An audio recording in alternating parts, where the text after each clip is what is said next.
Urgent notice for all Medicare enrollees and Americans who plan to use Medicare someday. You will be outraged. D.C. politicians are planning on picking your pocket with upcoming legislation. With your help, we can stop them now. Call your congressman today. Did you know there are forces in Washington, D.C. right now that are calling for more skin in the game or cost sharing for Medicare enrollees? These terms simply mean that they want Medicare enrollees to pay more money for your Medicare services. What's worse is that these Washington politicians think that they can shelter themselves from scrutiny by saying that their proposal is a bipartisan measure. What's even worse yet is that they want to completely revise the structure of Medicare payments and Medicare as it exists today. And to make matters still worse, they want to bury this crippling change to Medicare in the budget process for fiscal year 2014. Here's how this all breaks down. Currently, Medicare has 4 parts. Part A covers hospitalization and skilled nursing facilities. Part B covers doctors and outpatient needs. Part C is the Medicare Advantage program. And Part D covers prescription drug needs. Part A has a deductible of $1,184 in 2013 per 60-day benefit period. That means potentially a Medicare enrollee could encounter 2, 3, or 4 deductibles of $1,184 each in a calendar year. Medicare supplement products, or Medigap, are currently allowed to cover this deductible each time an enrollee goes to the hospital. Part B has an annual deductible of $147 in 2013. And Medicare supplement products are currently allowed to cover this annual deductible. But here's what's happening behind the scenes, and what only a handful of people on Medicare know about. Cost-sharing proponents want to combine the Part A and Part B deductibles into one annual deductible of $550. There is probably little objection to combining the deductibles, and that could possibly be less confusing for Medicare recipients.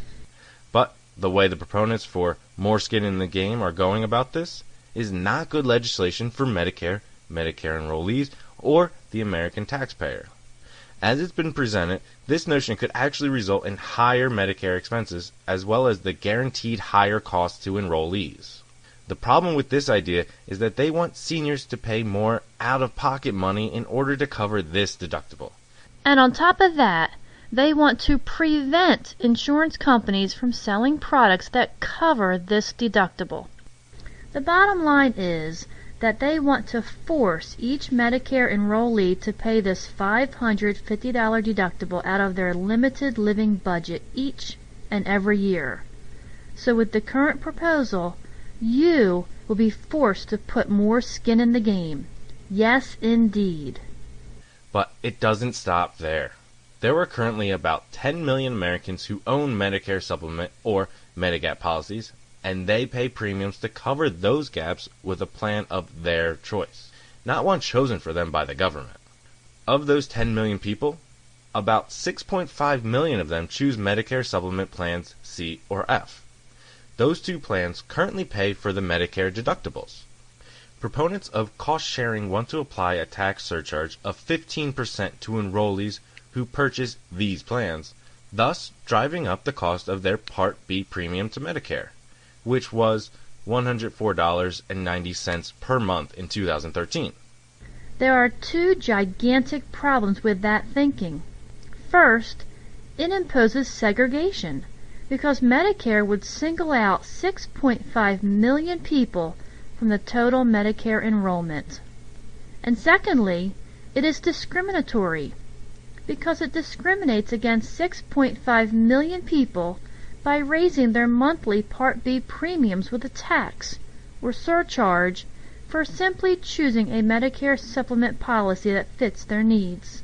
The people in Washington who are promoting cost sharing are apparently unaware that half of the Medicare supplement policy choices that are currently offered today already contain cost-sharing choices.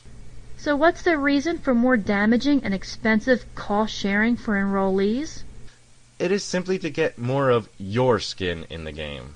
Just so you know, a nationwide survey conducted in 2012 found that 9 out of 10 Medigap or Medicare supplement policyholders were satisfied with their coverage, and that 91% would recommend Medicare supplement to their friends when they turn 65.